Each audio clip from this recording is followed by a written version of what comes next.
ଯିରିମିୟ ଅଧ୍ୟାୟ 13। ସଦାପ୍ରଭୁ ମୋତେ ଏହି କଥା କହିଲେ, ତୁମ୍ଭେ ଯାଇ ମସିନା ନିର୍ମିତ ଏକ ପଟୁକା କିଣି ତାହା ଆପଣା କଟି ଦେଶରେ ବାନ୍ଧ ଓ ଜଳରେ ତାହା ରଖ ନାହିଁ। ତହିଁରେ ମୁଁ ସଦାପ୍ରଭୁଙ୍କ ବାକ୍ୟାନୁସାରେ ଏକ ପଟୁକା କିଣି ଆପଣା କଟି ଦେଶରେ ବାନ୍ଧିଲି। ଅନନ୍ତର ଦ୍ୱିତୀୟ ଥର ସଦାପ୍ରଭୁଙ୍କର ବାକ୍ୟ ମୋ ନିକଟରେ ଉପସ୍ଥିତ ହେଲା, ଯଥା, ଉଠ, ତୁମ୍ଭ କଟି ଦେଶରେ ଥିବା ଯେଉଁ ପଟୁକା ତୁମ୍ଭେ କିଣିଅଛ, ତାହା ନେଇ ଫରାତ ନଦୀ ନିକଟକୁ ଯାଇ ସେଠାସ୍ଥିତ ଏକ ଶୈଳ ଛିଦ୍ରରେ ଲୁଚାଇ ରଖ। ତହିଁରେ ସଦାପ୍ରଭୁଙ୍କ ଆଜ୍ଞାନୁସାରେ ମୁଁ ଯାଇ ଫରାତ ନଦୀ ନିକଟରେ ତାହା ଲୁଚାଇ ରଖିଲି। ପୁଣି ଅନେକ ଦିନ ଉତ୍ତାରେ ସଦାପ୍ରଭୁ ମୋତେ କହିଲେ, ତୁମ୍ଭେ ଉଠି ଫରାତ ନଦୀ ନିକଟକୁ ଯାଅ ଓ ଯେଉଁ ପଟୁକା ସେଠାରେ ଲୁଚାଇ ରଖିବା ପାଇଁ ଆମ୍ଭେ ଆଜ୍ଞା କଲୁ, ତାହା ସେଠାରୁ ନିଅ। ତେବେ ମୁଁ ଫରାତ ନଦୀ ନିକଟକୁ ଯାଇ ସେହି ପଟୁକା ଲୁଚାଇ ରଖିଥିବା ସ୍ଥାନ ଖୋଳି ତାହା ନେଲି। ଆଉ ଦେଖ, ସେ ପଟୁକା ନଷ୍ଟ ହୋଇଅଛି, ତାହା ଆଉ କୌଣସି କର୍ମର ଯୋଗ୍ୟ ନୁହେଁ। ତେବେ ସଦାପ୍ରଭୁଙ୍କର ଏହି ବାକ୍ୟ ମୋ ନିକଟରେ ଉପସ୍ଥିତ ହେଲା, ଯଥା, ସଦାପ୍ରଭୁ କହନ୍ତି, ଆମ୍ଭେ ଏହି ପ୍ରକାରେ ଯିହୁଦାର ଦର୍ପ ଓ ଜେରୁସାଲେମର ମହାଦର୍ପ ଚୂର୍ଣ୍ଣ କରିବା। ଏହି ଯେଉଁ ଦୁଷ୍ଟ ଲୋକମାନେ ଆମ୍ଭ ବାକ୍ୟ ଶୁଣିବାକୁ ଅସମ୍ମତ ହୋଇ ଆପଣା ଆପଣା ଅନ୍ତଃକରଣର ଅବାଧ୍ୟତାନୁସାରେ ଚାଲନ୍ତି ଓ ଅନ୍ୟ ଦେବଗଣର ସେବା ଓ ପୂଜା କରିବା ନିମନ୍ତେ ସେମାନଙ୍କର ପଶ୍ଚାଦ୍ଗମନ କରିଅଛନ୍ତି, ସେମାନେ ଏହି ଅକର୍ମଣ୍ୟ ପଟୁକା ତୁଲ୍ୟ ହେବେ। କାରଣ ସଦାପ୍ରଭୁ କହନ୍ତି, ମନୁଷ୍ୟର କଟି ଦେଶରେ ପଟୁକା ଯେ ରୂପ ସଂଲଗ୍ନ ଥାଏ, ତଦ୍ରୂପ ଆମ୍ଭେ ସମୁଦାୟ ଇସ୍ରାଏଲ ଓ ସମୁଦାୟ ଯିହୁଦା ବଂଶକୁ ଆମ୍ଭର ଲୋକ ଓ କୀର୍ତ୍ତି ଓ ପ୍ରଶଂସା ଓ ଗୌରବ ସ୍ୱରୂପ କରିବା ପାଇଁ ଆମ୍ଭଠାରେ ସଂଲଗ୍ନ କରାଇଲୁ। ମାତ୍ର ସେମାନେ ଆମ୍ଭ କଥା ଶୁଣିବାକୁ ଅସମ୍ମତ ହେଲେ। ଏହେତୁ ତୁମ୍ଭେ ସେମାନଙ୍କୁ ଏହି କଥା କହିବ, ସଦାପ୍ରଭୁ ଇସ୍ରାଏଲର ପରମେଶ୍ୱର ଏହି କଥା କହନ୍ତି, ପ୍ରତ୍ୟେକ କଳସ ଦ୍ରାକ୍ଷାରସରେ ପୂର୍ଣ୍ଣ କରାଯିବ। ତହିଁରେ ସେମାନେ ତୁମ୍ଭକୁ କହିବେ, ପ୍ରତ୍ୟେକ କଳସ ଯେ ଦ୍ରାକ୍ଷାରସରେ ପୂର୍ଣ୍ଣ କରାଯିବ, ଏହା କଣ ଆମ୍ଭେମାନେ ଜାଣୁନାହୁଁ? ସେତେବେଳେ ତୁମ୍ଭେ ସେମାନଙ୍କୁ କହିବ, ସଦାପ୍ରଭୁ ଏହି କଥା କହନ୍ତି, ଦେଖ, ଆମ୍ଭେ ଏହି ଦେଶ ନିବାସୀ ସମସ୍ତ ଲୋକଙ୍କୁ, ଅର୍ଥାତ୍ ଦାଉଦର ସିଂହାସନୋପବିଷ୍ଟ ରାଜଗଣକୁ ଓ ଯାଜକଗଣକୁ, ଭବିଷ୍ୟଦ୍ବକ୍ତାଗଣକୁ ଓ ଜେରୁସାଲେମ ନିବାସୀ ସମସ୍ତଙ୍କୁ ମତତାରେ ପୂର୍ଣ୍ଣ କରିବା।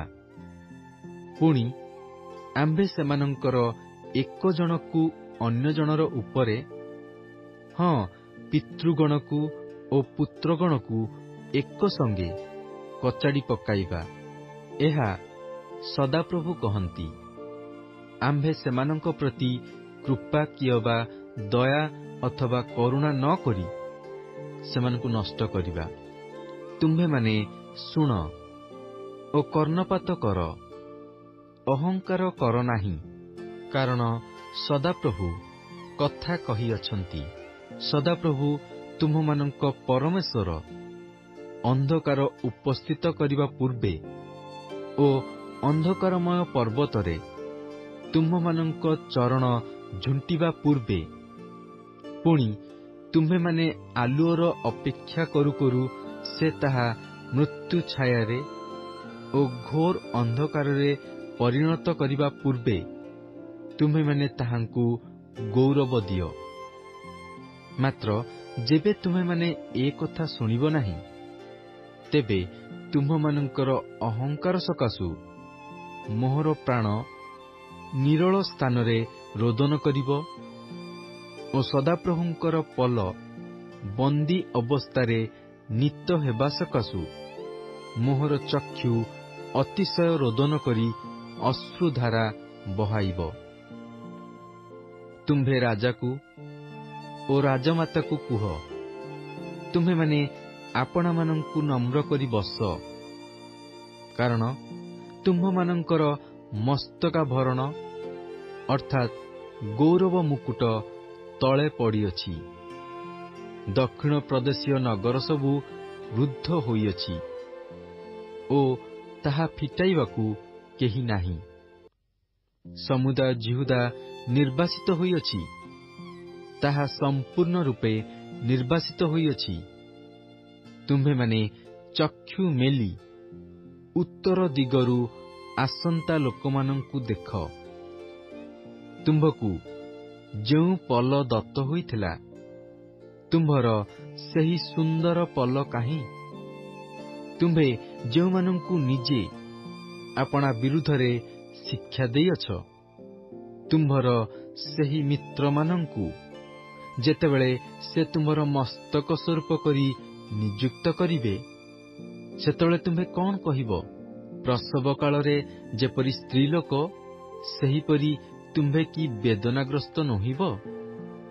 ପୁଣି ଯେବେ ତୁମ୍ଭେ ମନେ ମନେ ପଚାରିବ, ମୋ ପ୍ରତି ଏପରି ଦଶା କାହିଁକି ଘଟିଲା? ତେବେ ଶୁଣ, ତୁମ୍ଭ ଅଧର୍ମର ବାହୁଲ୍ୟରୁ ତୁମ୍ଭ ବସ୍ତ୍ରର ଅଞ୍ଚଳ ଉଠା ଯାଇଅଛି ଓ ତୁମ୍ଭର ଗୋଇଠି ଦୌରାତ୍ମ୍ୟ ଭୋଗ କରୁଅଛି। କୁଶୀୟ ଲୋକ କି ଆପଣା ଚର୍ମ ଓ ଚିତାବାଘ କି ଆପଣା ଚିତ୍ରବର୍ଣ୍ଣ ବଦଳାଇ ପାରେ? ତାହାହେଲେ କୁକର୍ମ କରିବାକୁ ଅଭ୍ୟସ୍ତ ଯେ ତୁମ୍ଭେମାନେ ହିଁ ସୁକର୍ମ କରିପାରିବ। ଏ ନିମନ୍ତେ ପ୍ରାନ୍ତରସ୍ଥ ବାୟୁ ସମ୍ମୁଖରେ ଉଡ଼ନ୍ତା ନଡ଼ା ପରି ଆମ୍ଭେ ସେମାନଙ୍କୁ ଛିନ୍ନ ଭିନ୍ନ କରି ପକାଇବା।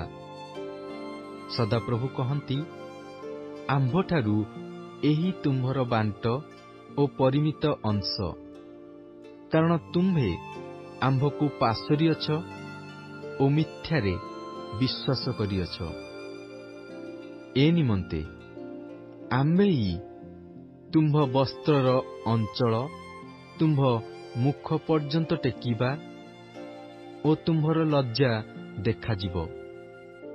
ଆମ୍ଭେ କ୍ଷେତ୍ରସ୍ଥ ଗିରିଗଣ ଉପରେ ତୁମ୍ଭର ଘୃଣ୍ୟ କର୍ମ, ତୁମ୍ଭର ବ୍ୟଭିଚାର, ତୁମ୍ଭର ହିଁ ହେବାର ଓ ତୁମ୍ଭର ବେଶ୍ୟାବୃତ୍ତିର ଦୁଷ୍ଟତା ଦେଖିଅଛୁ। ହେ ଜେରୁସାଲେମ, ତୁମ୍ଭେ ସନ୍ତାପର ପାତ୍ର, ତୁମ୍ଭେ ସୂଚୀକୃତ ହେବାକୁ ମଙ୍ଗୁନାହ। ଆହୁରି କେତେ କାଳ ଏପରି ହେବ?